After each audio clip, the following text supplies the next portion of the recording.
20 sekúnd sa ešte budú musieť domáci brániť v početnej prevahe.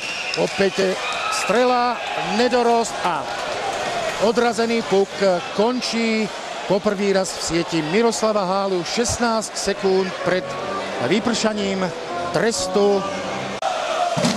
Richard Huna. A možnosť pre Slovana, je to gól a znovu tam bol úplne nekrytý Ľubomír Vajc.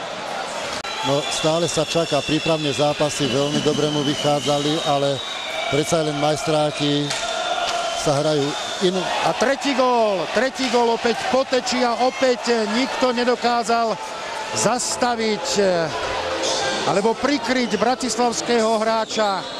To bol Nemec, isto nový hráč zo strany bratislavského Slovana. Nemec prišiel z Trenčína, možnosť pre domácich hokejistov a dávajú gól. Takisto využívajú početnú prevahu a autorom gólu Bartánus. Príliš dlho miešal puk, váhal s prihrávkou a domáci ho zobrali. Bartánus a gól! Marek Bartánus znovu potvrdil kvality ostrostrelca Liptovského Mikuláša v tejto sezóne. Ale Mikula korčuluje mu Bartánus, už sa stavia pred Konráda, ale prihrávka nebola presná.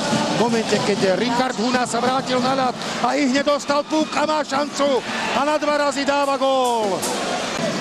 Vajc je tam na presilovke a takisto aj Lipjanský, štvrtý útočník nedorost, teraz má puk a môže vystreliť a ešte dorážka Richarda Hunu. A máme tretieho dvojgólového hráča v dnešnom stretnutí, Richard Huna, ktorý dal štvrtý gól Slovana, pridal aj 5. A teraz prienik Heša a bude sa vylúčovať. Devečka, tvrdo atakovaný Vajcom. Čo si z toho vyťažiť Roháč? Kumstad zachytil ešte puk pásme. Slovan získal ďalšie cenné sekundy pri oslabení. Ešte minútu sa bude brániť hostujúci tým.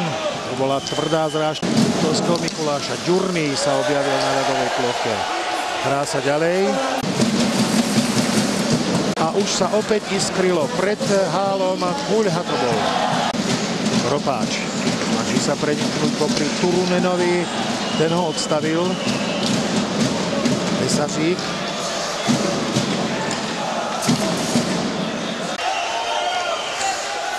A zázrak klubca sprieva aj pomôcť.